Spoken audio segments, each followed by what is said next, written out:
Bonjour mes frères et sœurs, que la grâce et la paix du Seigneur soient avec chacun d'entre nous. Dieu nous aime tellement et que vraiment son amour en réalité dépasse tout autre amour. Voyez, lorsque nous lisons dans Psaume chapitre 8, le verset 5, il est dit: qu'est-ce que l'homme pour que tu te souviennes de lui, et le fils de l'homme pour que tu prennes garde à lui. En réalité, lorsque nous nous regardons, nous ne sommes rien devant le Seigneur. Mais par son amour, il nous accorde sa grâce et ne cesse de nous enseigner. C'est pour cela, ce matin encore, nous allons vraiment nous mettre dans la parole de Dieu. Mais bien avant cela, nous allons souffler un peu dans la louange. Que le Seigneur nous bénisse.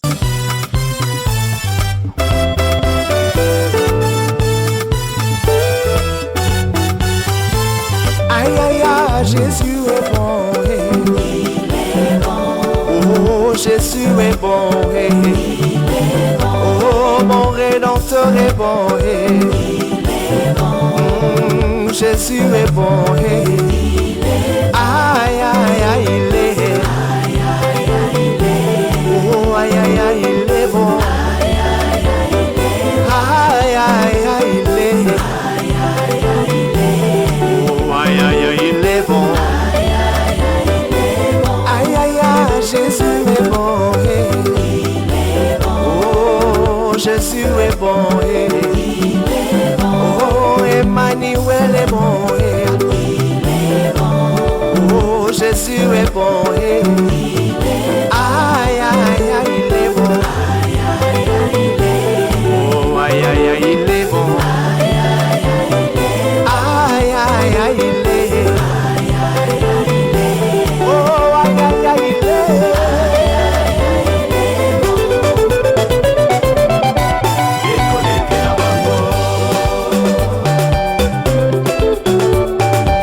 maboko likolo, betela ye bololo bololo bololo bololo bololo, Yesu samala, Yesu sabolingo, ah Yesu salinga bien, tu m'as fait du bien Seigneur, tu m'as fait du bien Jésus. Moi j'ai levé les yeux vers les montagnes de mes cœurs dans le secours. Aïna tomboli biso na mama esika mabiko mutama. Le secours me vient de l'Éternel qui a fait les cieux et la terre. Aïe aïe aïe aïe. El Shaddai, aïe aïe aïe. Tu m'as fait du bien. Mon âme bénit l'Éternel, que tout ce qui est en moi bénisse son saint nom. Mon âme bénit l'Éternel et n'oublie aucun de ses bienfaits. C'est lui qui pardonne toutes tes iniquités, qui guérit toutes tes maladies. C'est lui qui délivre ta vie de la fosse, qui te couronne de bonté et de miséricorde. C'est lui qui rassasie de bien ta vieillesse et qui te fait rajeunir comme l'aigle. Oui, nous bénissons vraiment le nom de notre Dieu, car il s'est choisi ce matin encore de nous rajeunir et de répandre sur nous toutes les bénédictions d'en haut. Nous ne pouvons que le remercier et l'exalter en toutes choses. Nous voici encore ce matin, par sa grâce, devant sa sainte face, sur cette plateforme pleine de vie pour notre méditation. Sans trop tarder, je vais inviter chacun à prendre sa Bible dans le livre de Ecclésiaste chapitre 8 et nous allons lire du verset 16 au verset 17. Et nous lisons ce passage pour ainsi finir ce chapitre. Je lis rapidement dans la version Louis II. Il est écrit: lorsque j'ai appliqué mon cœur à connaître la sagesse et à considérer les choses qui se passent sur la terre, car les yeux de l'homme ne goûtent le sommeil ni jour ni nuit. J'ai vu toute l'œuvre de Dieu. J'ai vu que l'homme ne peut pas trouver ce qui se fait sous le soleil. Il a beau se fatiguer à chercher, il ne trouve pas. Et même si le sage veut connaître, il ne peut pas trouver. Voici ce que Louis II nous dit ce matin. Nous allons porter nos regards rapidement sur le français courant où nous allons lire le même passage. Ecclésiaste chapitre 8 à partir du verset 16 au verset 17. Laissez-moi vous dire que dans certaines versions, dans ma version que j'ai ici, le verset 16 et le verset 17 sont ensemble, c'est-à-dire ils ont fait de ça un seul passage,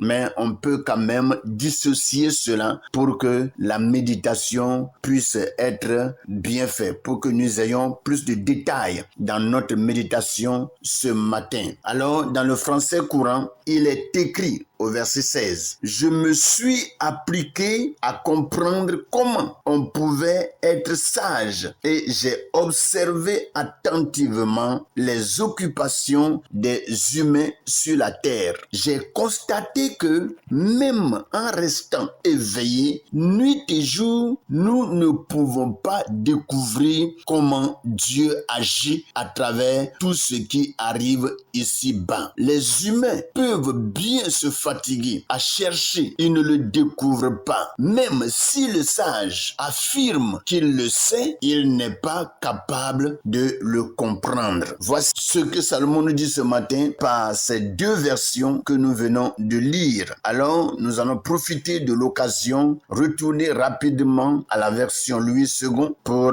entamer notre méditation de ce matin. Lorsque j'ai appliqué mon cœur à connaître la sagesse et à considérer les choses qui se passent sur la terre, car les yeux de l'homme ne goûtent le sommeil ni jour ni nuit. Voici ce que le verset 16 nous dit. Vous voyez, dès le début, lorsque Salomon a été appelé, il a été choisi, il nous dit ici que au lieu de porter ses regards sur les biens qu'ils peuvent avoir, comment il va être riche, comment il va être vraiment agréable à son peuple, il a plutôt cherché à connaître la sagesse. Donc, il a appliqué son cœur, il a appliqué son esprit à la sagesse, à chercher la sagesse. Et dans ses recherches de la sagesse, il a considéré les choses qui se passent sur la terre. C'est-à-dire, il les a examinées et il a vu que les yeux de l'homme ne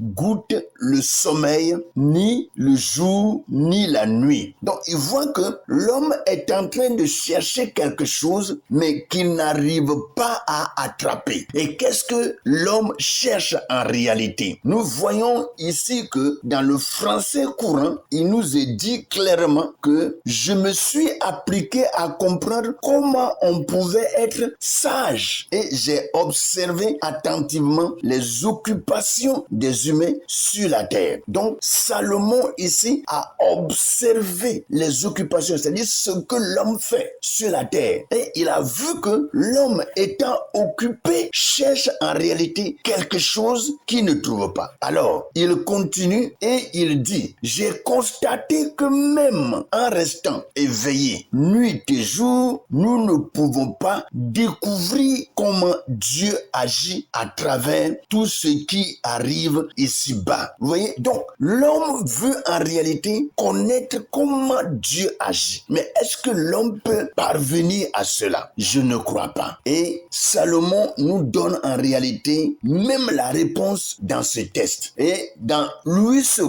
il dit, j'ai vu toute l'œuvre de Dieu. J'ai vu que l'homme ne peut pas trouver ce qui se fait sous le soleil. Vous voyez, quand Salomon, lui, il s'est donné à la sagesse, il s'est remis à la sagesse, il a vu toute l'œuvre de Dieu. Il a vu à peu près comment Dieu travaille sur cette terre. Est-ce que vous voyez? Et il dit ici, il dit, j'ai vu que l'homme ne peut pas trouver ce qui se fait sous le soleil. Donc, l'homme ne peut pas en réalité découvrir, l'homme ne peut pas trouver ce qui se fait sous le soleil. Qui fait quoi sous le soleil? Ce que Dieu fait. Et le français courant nous le dit clairement que l'homme ne peut pas découvrir comment Dieu agit ici-bas, comment Dieu se manifeste ici-bas. C'est quelque chose en réalité que Dieu nous a caché. Et tout ceci pour nous amener à l'obéir. Vous voyez, si en réalité Dieu donne à l'homme de connaître comment il agit, vous allez voir que l'homme n'aura plus de respect à Dieu. L'homme ne pourra plus respecter Dieu dans sa grandeur, dans son autorité, dans sa puissance. Et là, Dieu ne s'appellera plus Dieu. Parce que si on a un Dieu auquel on ne peut plus avoir de respect, est-ce qu'on peut l'appeler Dieu? Ça, c'est un point d'interrogation. Vous voyez? Et c'est pour cela, Dieu nous a caché comment il agit. Il nous a caché. Vous voyez? Salomon a tout fait pour vraiment s'appliquer à la sagesse. Et en s'appliquant à la sagesse, il vient à comprendre à peu près comment Dieu agit. Mais l'homme, en réalité, ne peut pas parvenir à cela. Ça veut dire que Salomon lui-même n'a pas entièrement découvert comment Dieu agit sur terre. Malgré que c'est Dieu qui lui a donné la sagesse. Il n'a pas pu découvrir comment Dieu agit sur terre. Et si lui, il n'a pas pu découvrir, est-ce que c'est l'homme qui va découvrir comment Dieu agit? Non. Et jusqu'au jour d'aujourd'hui, il y a des gens qui s'évertuent. Il y a des gens qui cherchent. Il y a des gens qui même n'arrivent même pas à dormir. Ils ne peuvent pas fermer les yeux. Et ils cherchent nuit et jour à comprendre comment Dieu agit sur la terre. C'est chose difficile, mes frères. C'est chose difficile. Parce que si nous sommes parvenus à connaître comment Dieu agit sur la terre, c'est que nous nous égalons à Dieu. C'est-à-dire, nous nous dirons être au même niveau que Dieu. Hein? On ne peut vraiment pas s'égaler à Dieu. On ne peut pas se comparer à lui. Il est Dieu. Et quand on dit qu'il est Dieu, il est le Père de toute création. Il est le Père de tout ce qui existe sur la terre, dans les cieux, sous la terre. C'est lui le Créateur. Il n'y a pas quelque chose en réalité que l'homme a pu créer sur cette terre. Tout existait déjà par Dieu. Alléluia. Donc, c'est pour dire que même si l'homme cherche à connaître comment Dieu agit, il va vraiment beau se fatiguer. Et Salomon nous dit, il dit, j'ai vu toute l'œuvre de Dieu. J'ai vu que l'homme ne peut pas trouver ce qui se fait sous le soleil. L'homme ne peut pas trouver ce qui se fait sous le soleil. Quand bien même que l'homme cherche à connaître, on ne peut pas trouver. Et Salomon dit, il a beau se fatiguer à chercher. Et c'est pour cela, très souvent, tout ce que nous faisons, des fois, Dieu, quelque part, nous regarde et puis il rit. Et il regarde l'homme et dit, mais qu'est-ce que l'homme veut au juste? Qu'est-ce qu'il cherche? Qu'est-ce qu'il veut connaître? Regardons un peu, quand je prends un peu l'exemple de la science, et je prends un peu les archéologues. Les archéologues, qu'est-ce qu'ils cherchent? Aujourd'hui, vous allez voir les archéologues qui creusent. Ils creusent et ils creusent. Et ils découvrent même que bien avant nous, notre existence, il y a des gens qui ont déjà existé et qui ont fait des constructions qui même ne sont plus aujourd'hui. C'est-à-dire, il y a des constructions qui sont rentrées sous la terre. Et ils ont découvert beaucoup de choses. Ils creusent jusqu'à et ils voient les ossements humains. Et ils arrivent à analyser et à donner une date pour dire, bon, cet homme aurait vécu tel nombre d'années. Mais est-ce que ça c'est vrai? Ça c'est l'imagination des hommes. L'homme passe par tous les moyens et il cherche à connaître comment Dieu agit ici-bas. Salomon dit, il a beau se fatiguer à chercher, il ne trouve pas. Même si le sage veut connaître, il ne peut pas trouver. Ça veut dire que Salomon lui-même a cherché. Lui à qui Dieu a donné la sagesse. Il a cherché, mais il n'a pas pu trouver. C'est pour dire que il y a lieu pour nous les hommes de nous limiter sur ce que Dieu nous a révélé. Car la Bible dit que ce que Dieu révèle, c'est ça qui est pour nous. Mais ce qui est caché, c'est ça qui est pour Dieu. Des fois, l'homme cherche à découvrir ce qui est caché. Et c'est pour cela, des fois, nous avons des problèmes. Nous avons des difficultés. Ne cherchons pas à s'égaler à Dieu. Restons dans notre humilité. Restons hommes, créatures de Dieu. Restons hommes obéissants aux ordres de Dieu, à la loi de Dieu, pour que notre vie soit meilleure, que notre vie soit une vie heureuse ici-bas, au nom puissant de Jésus. Que le Seigneur nous bénisse, que sa paix, sa puissance, son autorité, sa grandeur soit notre partage. J'encourage chacun d'entre nous à continuer la méditation après ce petit message que j'ai donné et que Dieu aide chacun à recevoir de sa part des instructions, des leçons, des enseignements pour la continuité de notre marche avec le Père au nom puissant de Jésus. Amen.